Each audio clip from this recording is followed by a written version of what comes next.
그분은 물과 피로 오신 분, 곧 예수 그리스도십니다. 그분은 물로만 오신 것이 아니라 물과 피로 오셨습니다. 이것을 증거하시는 이는 성령이십니다. 성령은 진리십니다. 증거하시는 이가 셋인데 성령과 물과 피입니다. 이 셋이 서로 일치합니다. 내가 사람의 증거도 받아들이는데 어떤 하나님의 증거는 받아들이지 않겠습니까?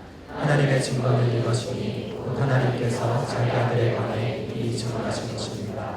누구든지 하나님의 아들을 믿는 사람은 자기 안에 증거를 갖고 있습니다. 그러나 하나님을 믿지 않는 사람은 하나님께서 자기 아들에 대해 증언하신 증거를 믿지 않았습니다. 그렇기에 그분을 거짓말쟁이로 만들었습니다. 또한 그 증거는 바로 이것입니다. 하나님께서 우리에게 영원한 생명을 주셨다는 것과 이 생명이 하나님의 아들 안에 있다는 것입니다. 12절 13절 함께 읽겠습니다. 아들을 모신 사람은 생명이 있고 하나님의 아들을 모시지 않은 사람은 생명이 없습니다. 내가 하나님의 아들의 이름을 믿는 여러분에게 이것들을 쓴 것은 여러분이 영원한 생명을 갖고 있다는 것을 알게 하기 위함입니다. 할렐루야. 언제나 우리를 지키시는 우리 참 좋으신 하나님 앞에 우리 감사와 영광의 큰 박수 올려드리며 나아가겠습니다. 오늘도 우리와 함께 하시는 신실하신 주님의 이름을 찬양합니다. 할렐루야. 할렐루야. 하나님이 기뻐받으시는 최고의 감정의 상태, 가장 좋은 감정의 컨디션으로 이 사랑을 고백했으면 좋겠는데요. 네, 여러분 같은 로맨스를 하더라도 컨디션이 그때그때 다르죠. 근데 오늘 우리가 함께 모여서 예배할 때는 우리 사랑하는 주님 앞에 정말 로맨틱한 사랑의 고백을 좀 올려드렸으면 좋겠습니다. 그래서 여러분 이 감정을 충만하게 끌어올린 다음에 다시 한번 주님 사랑합니다. 그 영광의 박수, 감사의 박수 주 앞에 올려드리겠습니다. 할렐루야. 주님 사랑합니다. 주님 감사와 찬양을 주께 올려드리며 나아갑니다. 네, 사랑하는 여러분 성령 충만하십시오. 말씀 충만하십시오. 오늘도 우리에게 소망이 있는 이유는 우리를 향한 하나님의 사랑이 다함이 없기 때문인 줄로 믿습니다. 그 사랑 안에서 자유를 누리고 그 사랑 안에서 평강을 누리는 저와 여러분 되시기를 주님의 이름으로 축원합니다. 저는 이번 주 SNS 여름 아울리치 지역을 지난주에 다시 잠깐 방문하는 시간들을 가졌습니다. 돌아오는 중에 이제 비행기를 타게 됐는데요. 여러분 이번 저희 여름 아울리치 시즌에 굉장히 서프라이즈한 선물이 있었어요. 올해 저희 모든 공동체 아울리치를 다 참석하시는 분이 계신데요. 아시아나 항공의 캡틴 매니저로 사역이 아니죠. 일하고 계신 우리 박미선 멘토님께서 해외 3개 지역 캄보디아를 시작으로 중국, 대만까지 같이 가셨어요. 그리고 비행기가 이제 이륙하기 전에 기내 방송을 하시면서 에센스 아울리치 팀에게 그 환영의 멘트를 날려주셨습니다. 저는 이제 텐진을 다녀왔는데 심지어 돌아오는 날 이 비행기 기종을 대형 비행기로 바꾸셔서 물론 그분의 빼기신 하나님 아버지께서 하셨어요. 텐진에 단 한 번도 그 기종이 들어간 적이 없대요. 대형 비행기가 그 비행기를 타고 데리러 오셨더라고요. 놀라운 일이었습니다. 그래서 그런지 이렇게 비행기를 타면 기내 방송을 굉장히 진지하게 경청하게 되는 일종의 습관이 생긴 것 같았습니다. 이륙을 하고 기내 방송이 나왔어요. 흡연에 대한 안내였는데요. 이 기내에서의 흡연은 항공법상 엄격히 금지되어 있습니다. 여러분 여기까지는 우리 모두가 좀 이렇게 일반적으로 많이 들어본 이야기죠. 근데 이분이 안내를 계속 하셨어요. 그러나 흡연을 꼭 하기 원하시는 분들은 항공기 밖에서 하시면 됩니다. 그래서 저는 그 순간에 밖에서 흡연을 하라는 거 언제 흡연을 하라는 거지? 라는 생각을 하는 그 찰나의 순간에 다시 이분이 말씀하기 시작하셨어요. 그러나 낙하산은 제공되지 않음을 말씀드립니다. 이렇게 이야기를 하는 거예요. 여러분 재미없으세요? 저는 그 순간에 빵 터졌어요. 소리를 내서 웃을 뻔했습니다. 이걸 어떻게 받아들여야 할까? 목소리의 표정은 너무나 진지한데 지금 이게 진심인지 아니면 웃기려고 하는 이야기인지 아니면 이악 물고 위협을 하는 건지 모르겠는 거예요. 그런데 그 순간에 하나님 주시는 마음이 있었습니다.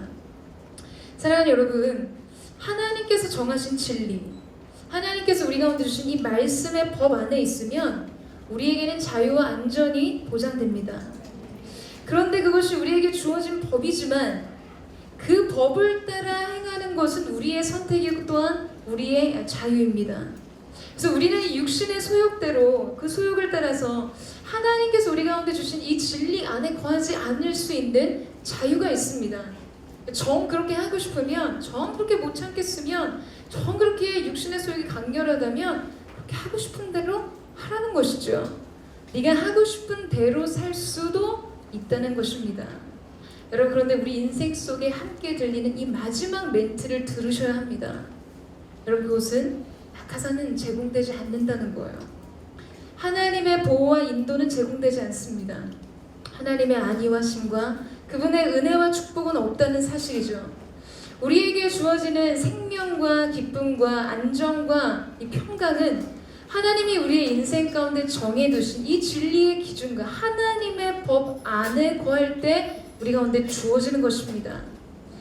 육신의 욕심을 따라 사는 삶, 여러분, 그래서 우리 인생 가운데 낙하산 없이 추락하는 인생을 살지 않게 되는 은혜가 있게 되기를 주님의 이름으로 축원합니다.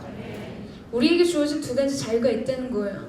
하나님께서 정하신 법 안에서 그분의 뜻대로 살아갈 수 있는 자유와 내가 원하는 대로, 내 육신의 욕심대로, 하고 싶은 대로, 살고 싶은 대로 사는 자유, 이 두 가지 자유 중에서 여러분 어떠한 자유를 선택하기를 원하십니까? 여러분, 저는 오늘 저와 여러분의 인생의 비행이 안전한 비행이 되기를 원합니다. 비산한 그곳에서 안전한 비행을 하기 위해 우리가 지켜야 할 말씀이 있음을 기억하십시오. 우리가 그 안에 거한다면 우리의 인생은 안전할 것입니다.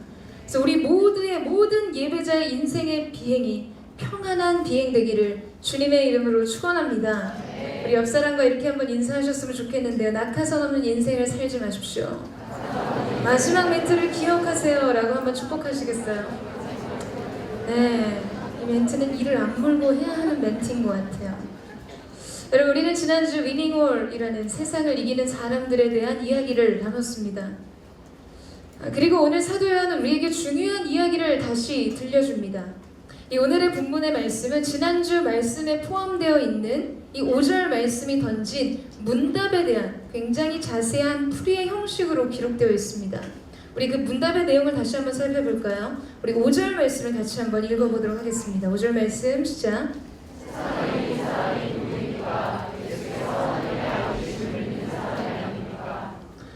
여러분, 세상을 이긴 사람은 어떠한 사람들인가? 예수 그리스도가 하나님의 아들임을 믿는 사람들이라는 것입니다. 여러분, 믿음 안에 이김이 있다는 것이죠. 여러분, 믿으십니까? 자신이 없어요. 여러분, 믿음 안에 이김이 있습니다. 사실 믿으세요? 그러나 우리의 대답만큼 우리가 이 사실을 믿는 것은 참으로 어렵습니다. 쉽지 않아요. 인생의 길을 걸음 한 걸음 한 걸음을 뗄 때마다 이 사실은 우리에게 무수한 도전을 남기게 됩니다. 왜냐하면 우리는 우리 안에 존재하는 거대한 이 세상을 매일과 같이 대면하며 살아가기 때문이죠. 우리는 그 속에서 좌절하고, 그 속에서 실패하고, 그 속에서 낙심하며 절망합니다. 그 한계에 갇혀서 자포자기할 때도 있습니다. 내 안에 존재하는 세상과 또한 외부의 철옹성처럼 나를 둘러싸고 있는 이 세상을 향해 우리가 느끼는 감정은 자신 없음일 때가 있다는 거죠. 정말 예수를 믿으면 그 믿음이 우리에게 이김을 줄까요? 그러니까 여러분한테 대답을 하라는 의미죠. 네.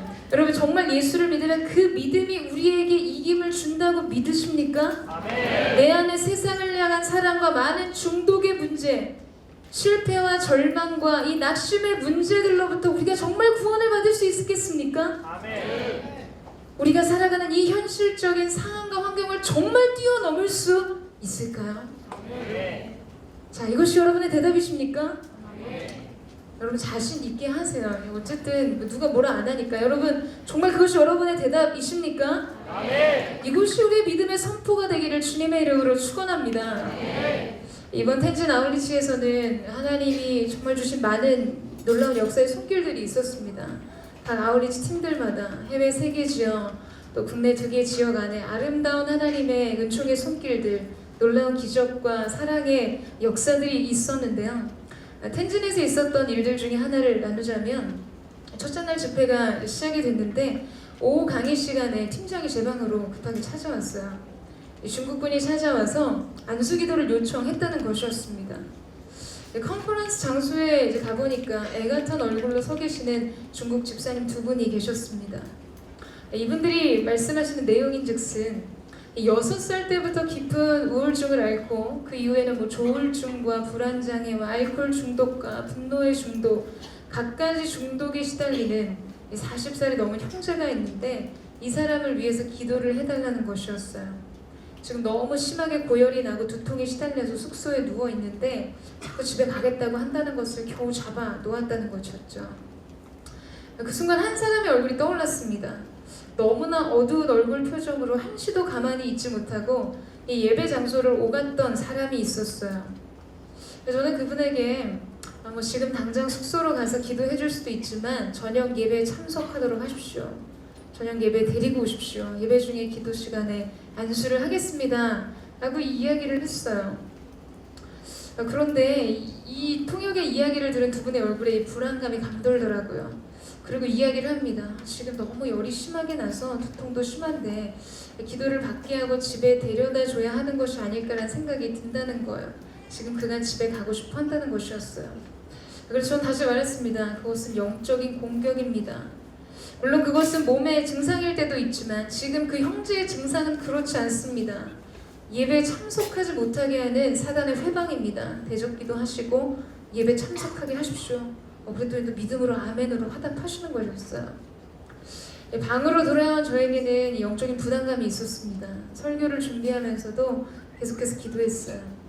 하나님, 억눌리고 갇힌 자에게 자유가 임하는 밤이 되게 하여 주십시오. 중보자들에게 기도 요청을 하고 예배를 준비했습니다. 마음 한편으로는 과연 올까라는 생각이 들기도 했어요. 그런데 이제 예배가 시작되고 설교를 하려고 단에 섰는데 그 형제가 앉아 있었어요. 누가 봐도 그였습니다. 그분 얼굴에는 조명이 꺼져 있는 것 같았어요. 그분 얼굴에 누가 가서 피금을 쳐놓은 것 같아 보였어요. 그래서 메시지가 이제 마치고 기도를 하고 콜링을 하는 시간이 있었는데 많은 회중들이 통로로 쏟아져 나오는데 그분도 걸어 나오는 것이었어요. 저는 기도했습니다. 주님, 저 지금 저 영혼에게로 갑니다. 주님, 저와 함께 하시죠. 자유를 주시고 기쁨을 주십시오. 그리고 마치 외나무 다리에서 만나듯 그렇게 그분은 저에게, 저는 그분에게로 향해 걸어갔어요. 그분에게 이제 안수를 하고 그분이 바닥에 누워있는데 제가 그분의 오래된 이 문제, 심리적인 정신적인 문제들, 많은 중독의 문제들, 그의 삶의 고통의 문제들을 위해서 중보를 하고 있는데 성령님이 강하게 지금 그 기도를 멈추고 이 사람에게 예수 그리스도를 영접하고 시인하게 하는 그 믿음을 고백하게 하라는 거예요. 말하자면 영접 기도를 시키라는 것이었죠. 통역을 하던 은혜자매를 불러서 말하기 시작했습니다. 지금 당신 예수 그리스도를 인격적으로 만나야 합니다. 예수님을 당신 인생의 주인으로 맞이하십시오. 예수님을 영접하시겠습니까? 질문하는데 이분이 그러겠다고 대답을 하는 것이었어요. 그런데 다시 성령님이 마음 안에 충분치 않다. 예수 그리스도를 주님으로 영접할 뿐만 아니라 그분이 너의 인생을 송두리째 사로잡아서 다스리시도록 그분에게 너의 인생의 주도권을 내어드리라는 초청을 다시 하라고 하시는 거예요. 그래서 다시 예수님에 대한 영접 기도를 시켰습니다. 더 강력하게 그분을 더 인격적으로 깊이 초청하라고 요청했어요. 그랬더니 이 형제가 뭐라고 막 소리를 지르는 거예요. 제가 어떻게 압니까? 정말 모르는데.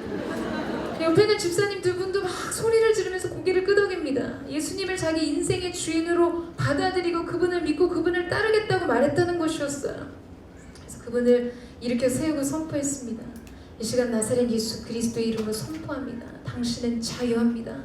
계속해서 선포했어요. 자유와 기쁨과 생명과 평강이 자유가 있을지어다.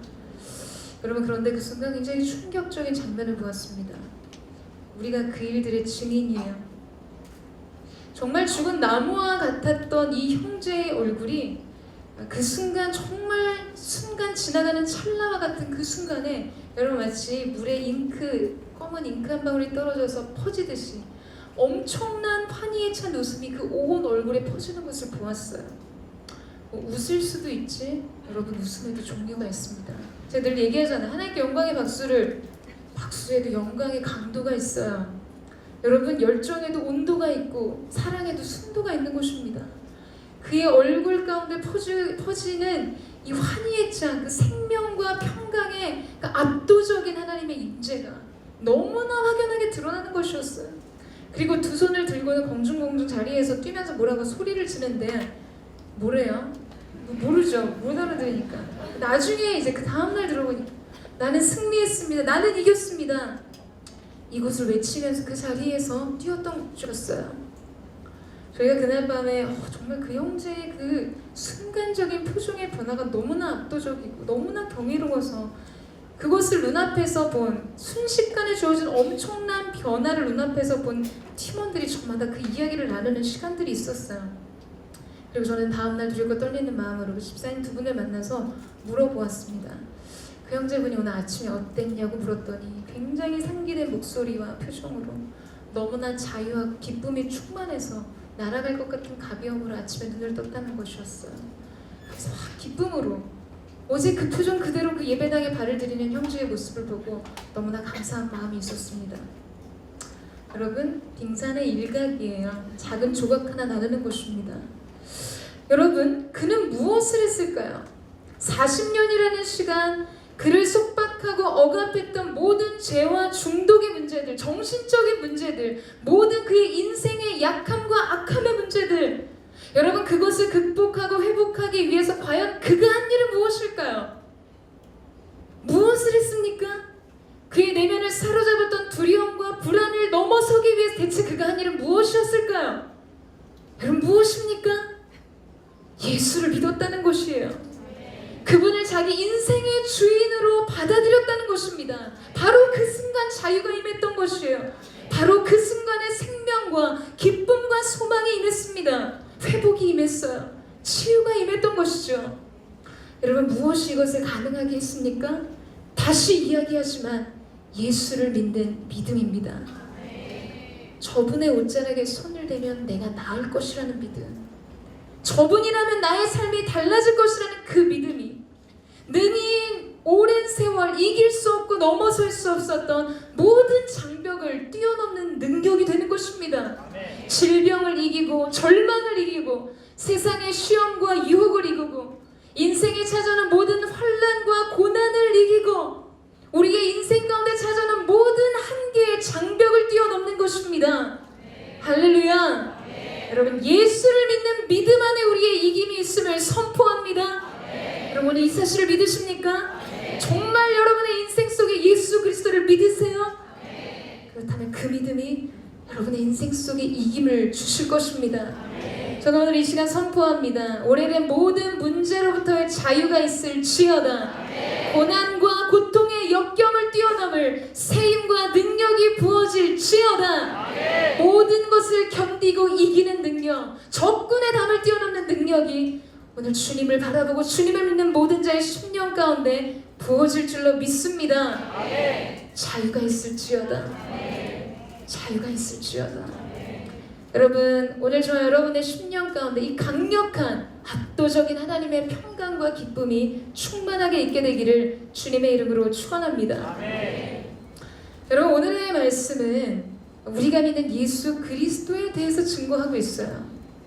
근데 이 증거, 증언이라는 단어가 이 짧은 본문 말씀에 10번이나 등장하는 것을 보게 됩니다. 성경이 반복적으로 어떤 단어를 쓰고 어떤 문장을 표현하고 어떤 메시지를 계속적으로 전달한다는 것은 거기에 굉장히 중요한 의미가 있음을 이야기하죠. 하나님이 이 짧은 말씀 속에서 증거, 증언하다라는 표현을 쓰신 것은 무엇 때문일까? 여러분 그것은 예수에 대한 바른 믿음을 위해서였습니다. 예수 그리스도에 대한 온전한 믿음을 위해서였다는 것이죠. 당시 요한 사도가 이 글을 쓸 때 초대교회에는 처음 이 요한일서 강의를 시작하면서 여러분에게 잠깐 설명드린 적이 있었는데요. 영지주의라는 이단 세력에게 도전을 받고 있었습니다. 우리 6절 말씀을 같이 한번 읽어볼까요? 우리 6절 말씀 시작.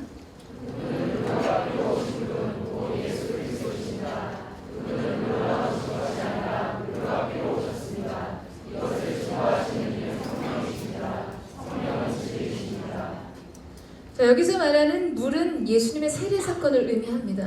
그리고 피는 예수 그리스도의 십자가의 순환, 고난을 의미하죠. 이 당시 영지주의 이단들은 예수님께서 세례를 받으실 때 그리스도의 영이 들어왔다가 십자가에서 죽으시기 전에 그리스도의 영이 떠났고, 십자가에서 죽은 것은 하나님의 아들 예수 그리스도가 아니라 그냥 그 영이 떠난 육신의 껍데기를 입은 인간 예수라는 가르침으로 초대교회 성도들을 미혹했습니다. 예수님의 성육신 사건을 부인한 것이에요.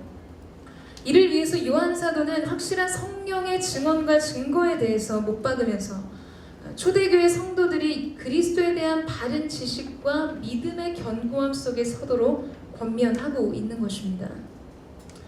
여러분, 예수를 믿는다는 것이 다 같은 믿음이 아닙니다. 그 믿음은 하나님께서 보여주시고 하나님께서 찾으시는 바로 그 믿음 그대로야 한다는 것이죠. 우리의 믿음은 온전한 것이어야 한다는 사실입니다.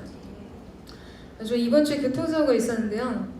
밝혀주시면 저는 멈춰 있었고 저의 과실은 없었어요. 그 차가 이 차로 이제 제 차를 돌진을 했어요. 처음에는 괜찮을 거라고 생각했는데 하루가 지나면서 통증이 나타나기 시작했습니다. 근육통은 저도 많이 경험해봤지만 신경통은 처음이었어요.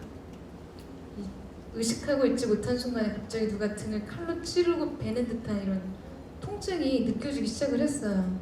그래서 안 되겠다 싶어서 동생을 오감중에 불러서 이 마사지를 받으러 갔습니다. 마사지를 시작하기 전에 동생이 임신 중이니까 좀 잘 좀 해주세요 이렇게 이야기를 했더니 이분이 임신 중에는 지압점을 잘못 누르면 조산될 수 있는 경우가 있으니까 아주 조심을 해야 된다면서 어느 부분은 만지면 안 되고 아주 살살 하겠다라고 말씀하셨어요. 그래서 저는 그러시라고 그랬더니 제 동생이 옆에서 웃으면서 아니라고, 괜찮다고, 세게 하셔도 된다라고 그러는 거예요. 그랬더니 또 이분이 아니라고, 안 괜찮다고, 큰일 난다고, 잘못 누르면 애가 나온다고 그러시는 거예요. 그런데 또 제 동생이 지지 않고 또 말을 합니다. 괜찮으니까 세게 해주세요. 첫째 때도 그렇게 받았는데 아무 문제 없었어요. 근데 이분도 끝까지 지지 않아요. 안 돼요. 그럼 위험해요. 얘가 나와요. 아니에요. 괜찮아요. 계속 그러는 거예요. 저는 옆 침대에 누워서 이렇게 생각했습니다. 왜 이러는 걸까요? 둘이 뭐 하는 걸까요? 그냥 그러려니 서로 좀 하지. 그렇게 누워 있었어요. 그리고 제가 마사지를 마치고 나가면 제 동생에게 이야기를 했습니다. 너는 지금 마사지를 해주시는 분의 믿음과는 다른 믿음으로 마사지를 받고 있어. 그분은 자기가 누르면 이 반사구에 따라서 이 장기의 흐름이 바뀌고 그만큼의 영향이 주어져서 애도 나올 수 있을 거라는 믿음으로 하는데 넌 지금 그 믿음으로 마사지를 받고 있지 않아. 제가 이 얘기를 했어요. 그래서 동생이 되게 이렇게 허탈한 웃음으로 자기는 진심으로 그 말이 우습게 들린다는 거예요. 아니 마사지가 침도 아니고 그거 누른다고 무슨 애가 빨리 나오냐고. 그래서 위험하다고 하는 게 말이 되냐고 하는 것이죠. 저는 생각했어요. 우리도 신앙생활 이렇게 하고 있겠구나. 이렇게 다른 믿음으로 하나님 앞에서 반응하고 있겠구나라는 생각을 했습니다. 여러분, 마사지 받으러 가는 거 당연히 시원할 거라고 믿으니까 돈 주고 가죠. 그렇지 않겠습니까? 시간 남고 돈 남아서 헛질하는 거 아니잖아요. 뭉쳐있는 근육도 풀고 컨디션에 도움이 될 거라는 믿음이 있으니까 가죠. 여러분, 그런데 그 마사지를 하는 사람의 믿음, 그 힘의 작용에 대한 믿음과 그 마사지를 받는 사람의 믿음이 달랐다는 거예요. 자기가 누르면 애가 지금 나올 수도 있다는 믿음, 그 힘을 갖고 하고 있는 거예요. 여러분, 예수님 믿으시죠? 그분이 우리 도와주시죠? 여러분, 그런데 정말 그 능력의 원천, 그분의 능력의 본질 자체, 그 말씀의 능력의 본질 자체를 정말 믿으십니까? 여러분, 이것은 굉장히 다른 차원의 믿음이라는 거예요. 다른 믿음입니다. 하나님께서 오늘 우리에게 도전하시는 믿음은 그 정도의 믿음이 아니라는 거예요. 그냥 몸이 풀어지고 시원한 정도의 것이 아니라, 마사지로 비유하자면 그것으로 장기가 움직이고 잘못하면 애도 나올 수 있다는 정도의 믿음이라는 거죠.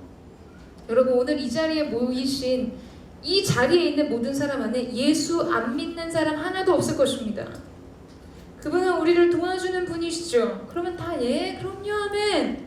모두가 동의할 거예요. 부인하지 않습니다.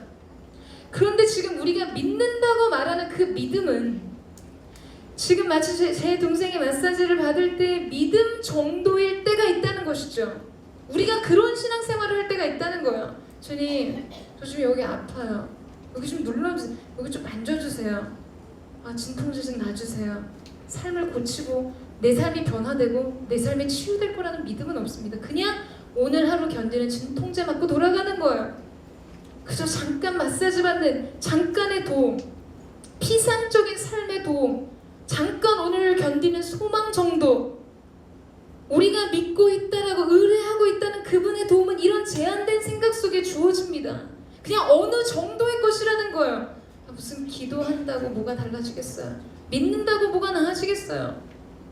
여러분, 우리가 하나님의 강력한 살아계신 하나님의 임재의 현현, 그분의 역사의 중심을 경험하게 되면 우리 이런 고백 많이 하지 않습니까? 하나님 정말 살아계신다고. 그럼 여태까지 하나님은 돌아가 계셨던 걸까요? 왜 우리는 이런 고백을 하는 것일까요? 여태까지 하나님의 존재는 우리 가운데 죽은 것과 같은 존재셨습니까? 왜 우리는 이러한 고백을 하는 것일까요? 여러분, 우리가 하나님 앞에 구하고 우리가 하나님 앞에 믿는다고, 그분이 내 인생을 인도하고 계신다고, 그분이 나를 지금 격려하고 나를 돕고 계신다라는 그분의 도우심은 나의 삶을 변화시키고 우리의 인생을 구원하시고 내 인생에 막힌 담을 열어주시고 인생의 길을 열어주실 온전한 믿음 속에서 주님의 도우심을 바라고 있지 않을 때가 많다라는 것입니다. 여러분, 무슨 말인지 이해가 되세요? 내가 믿고 있는 그분의 믿음, 이것은 오늘 하나님이 우리 가운데 찾으시는 믿음과는 전혀 다른 차원의 믿음의 반응일 때가 있다는 것이죠. 여러분, 주 예수 그리스도를 믿으십시오. 주시는 분의 믿음과 동일한 믿음으로 반응하게 되는 여러분 안에 참 예배, 하나님을 의뢰하는 믿음이 있게 되기를 주님의 이름으로 축원합니다. 너희는 마음에 근심하지 말라. 하나님을 믿으니 또 나를 믿으라 주님 말씀하셨어요. 앞서 이야기했지만 여러분, 다 같은 믿음이 아닙니다. 우리는 우리에게 말씀하시는 하나님, 그분이 기대하시고 믿고 계시는 능력의 믿음을 보여드려야 한다는 것이죠. 저는 이 시간 선포합니다. 온전한 믿음의 능력을 소유하는 여러분이 되시기를 주님의 이름으로 축원합니다. 예수를 제대로 믿으세요.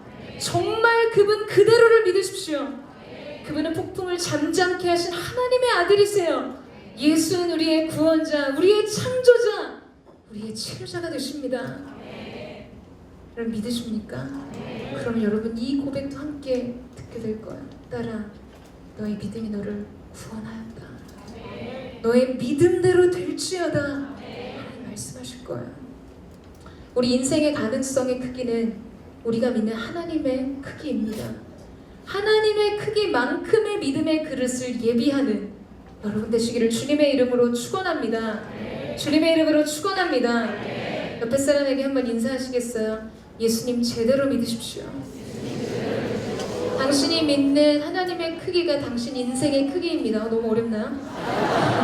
당신이 믿는 하나님의 크기가 당신 인생의 크기입니다.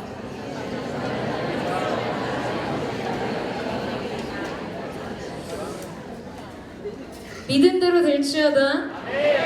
여러분, 하나님이 믿음을 의로 여기셨다 그랬어요. 의로, 거룩함, 한 거 없는데 하나님을 믿는 믿음을 보시고 아브라함을 의롭다 칭하셨어요. 하나님이 의롭다 한 일을 누가 감히 송사하리요? 여러분, 하나님을 믿는 믿음이 우리의 의로움입니다. 우리의 의로움이에요. 저는 여러분이 그 평강의 길을 가게 되기를 주님의 이름으로 축원합니다. 네, 마지막으로 11절에서 12절 말씀을 같이 한번 읽겠습니다. 11절에서 12절 말씀 시작.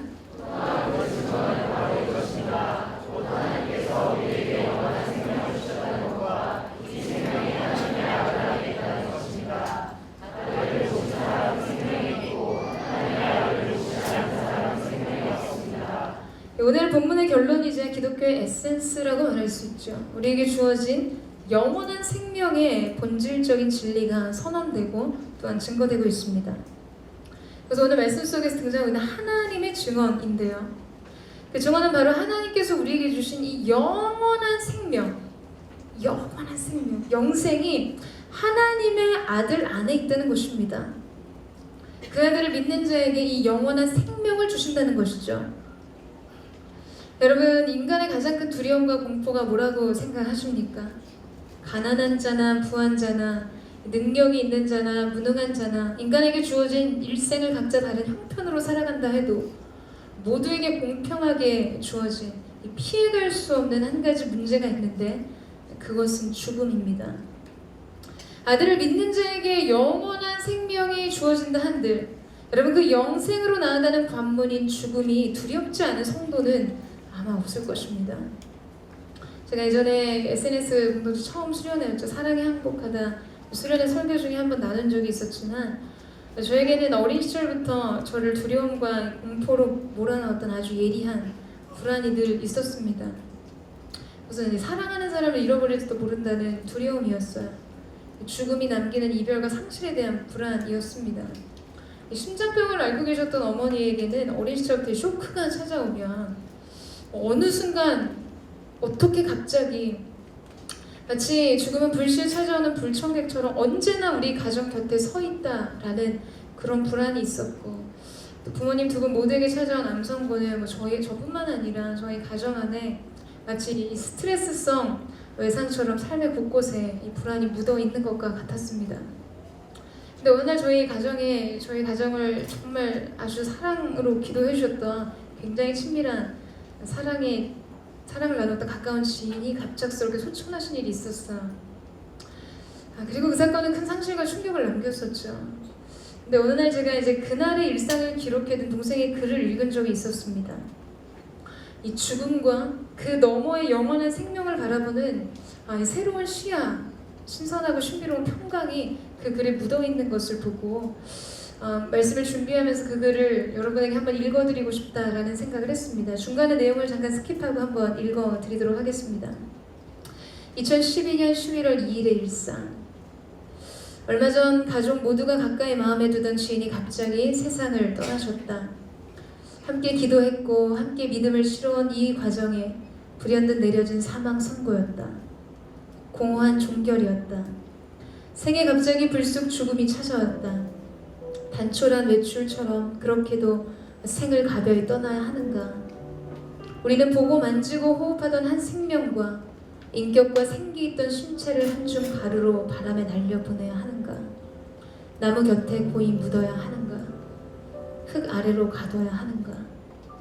이렇게 불현듯 죽음이 어울리지 않는 여백에 그어진 차갑고 냉정한 선처럼 우리 삶에 그어지고 나면 나의 일상은 절름발이가 되는 기분이다. 죽음에 대한 두려움, 공포, 아니 그것은 죽음에 대한 두려움보다는 생에 대한 두려움이다. 어쩌면 그것은 생에 대한 환멸이다.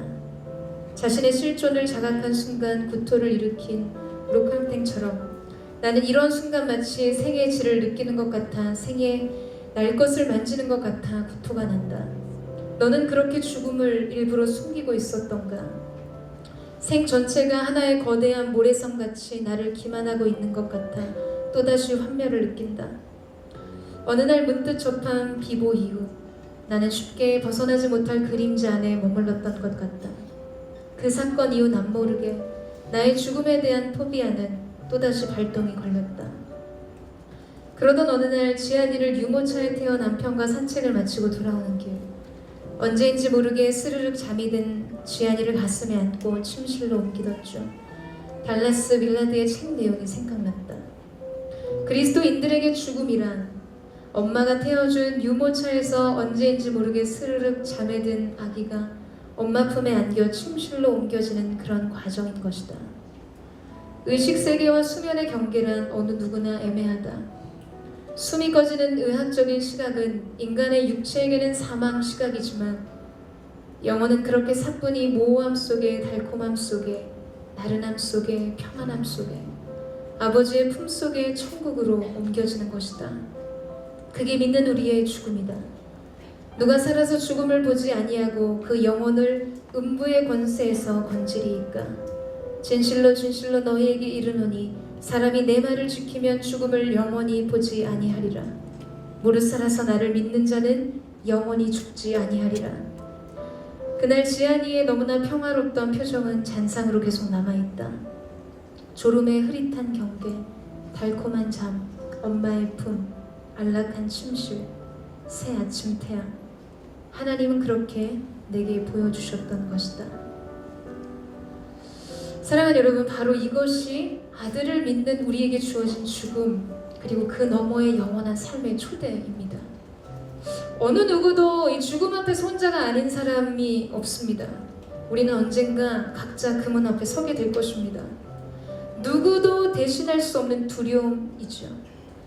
누구와도 함께할 수 없이 홀로 감당해야 하는 것입니다. 그리고 누구나 피해갈 수 없이 생애 단 한 번은 직면해야 할 두려움입니다. 여러분, 그러나 우리는 죽음이 두렵지 않아요.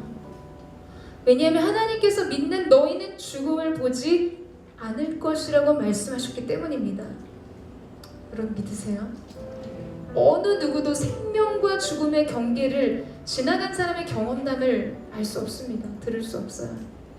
그러나 분명 말씀에 약속된 대로 우리는 그 경계 사이에서, 우리는 알지 못하는 순간에 사랑하는 아버지의 품에 안겨 안락한 침실, 우리의 영원한 본향으로, 영원한 처소로 옮겨지게 되는 것입니다.